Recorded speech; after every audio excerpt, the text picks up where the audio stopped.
Firstly, folks, I'm sorry that I haven't been around for a couple of weeks. I actually had mono, recovered, and last week's video was not cleared by the powers that be, so I'm sorry for that, but it won't happen again. Here's this week's video. We all remember the tragedy of 9/11.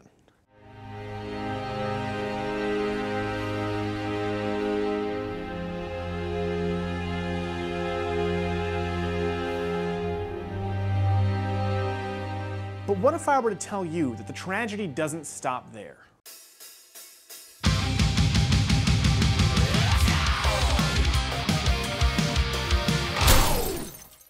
September 11th. It's an image that has been burned into all of our minds. One of those things that you'll never forget. I remember after the attacks, the unity that overwhelmed the United States, this feeling of moving forward and creating an even better America than the one our enemies tried to destroy. But if you were to tell me that 9 years after the attack, that Ground Zero would still look like this,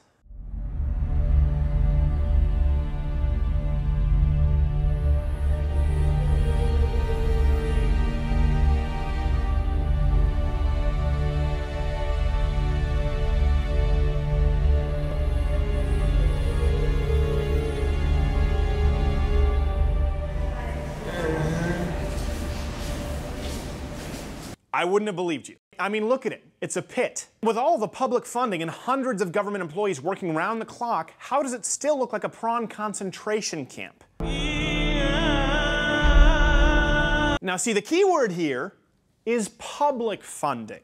Now see, the government is in control of rebuilding World Trade Center Towers 1 and 2. As a matter of fact, at least 19 different government agencies have had a hand in this whole project. Starting to make sense? See, after 9/11, I, like most Americans, felt that we should rebuild the Twin Towers, maybe even toss in a couple of extra stories for good measure. Not only would it show America's fortitude as a nation, but it would act as a proverbial concrete middle finger, a beacon of light for all the Islamic, terror-ridden world to see.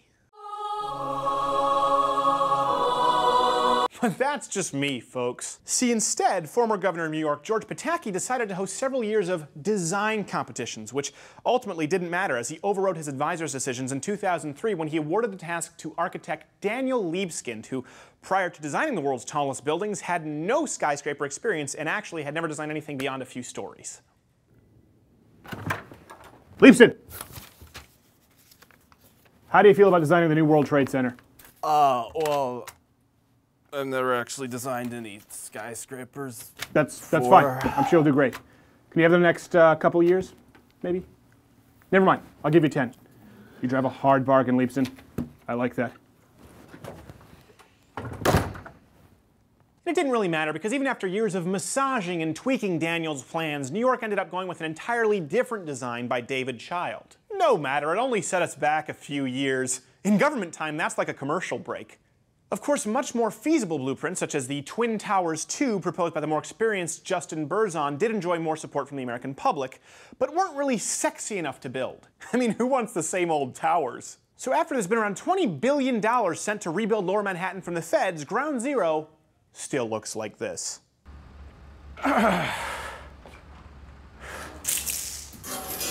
right, very good. Now you're gonna take them back. What? Take them back. I just took them over here. That's right. Now you're gonna take them back. You want me to take them? I just took them over here. For you.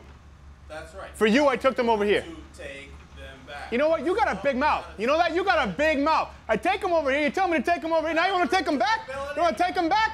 Yeah. All right. I'll take them back. There, I'm taking it back, okay? You want to go get it now? I'm going to go get it. I'm going to take it back here. You got to learn karate, ma. And even worse, it looked like the government was going to dump the project on the private sector. I know. How could they even think of passing something of this magnitude off to some greedy corporate fat cat? He looks shady. Don't they know that corporations and CEOs ruin everything they touch with their greedy, grubby hands? Enter World Trade Center Tower 7.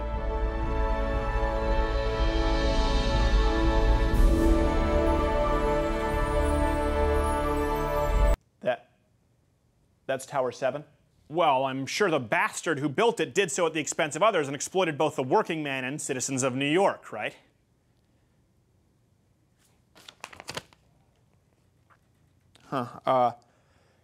Actually, it seems that Larry Silverstein, the man in charge of building Tower 7, actually pays $10 million a month in rent on top of his $560 million down payment, and Actually, it looks like he employs an entire staff of people in his now fully operational building.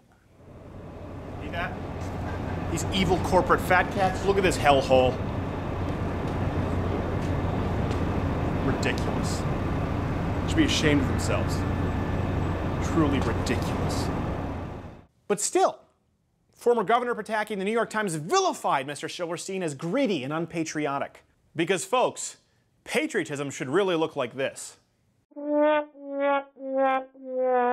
Or maybe true patriotism looks like the Deutsche Bank building. See, this building was damaged after 9/11, though not destroyed. And as part of rebuilding, the state has decided that they need to tear it down. But since they didn't really end up repairing it or tearing it down, they decided to really just let it dilapidate on its own and cover it with a tarp.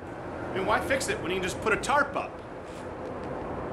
They'll never know. So the designs on the more privatized Tower 7 started on October 16th, really only a few weeks after the attack, and its groundbreaking was the following May of 2002. And I know what some of you are thinking. Well, it's a nice building, but nowhere near the size of Towers 1 and 2. I mean, those kind of buildings take years, even decades to build. Well, for a little insight on that, we decided to ask DeRoy Murdoch, a columnist for the National Review, about this whole situation. He gave us a few interesting tidbits. The Empire State Building went up during the Great Depression, and from when they broke ground until they cut the ribbon on it was 13 months, just over a year. Wait, how long did it take? 13 months, just over a year. Well, there you have it, folks. World Trade Center Towers 1 and 2, shining beacons of government efficiency. Comparing those two versus Tower 7 is a clear-cut comparison of what the public sector can do when compared to the private sector. Now, when you look at this, I ask you, do you want the same establishment in charge of auto companies, energy efficiency, and most of all, your health care? As always, be sure to let me know. And I'm pretty sure you can all guess where I line up on this one. But what about the generic construction worker? What does he think? What do I think? What? No. No? No. You don't want any of this? Because I can do the... No. I know the whole song. No. Not on my channel, no. Don't even get through my song. This is horse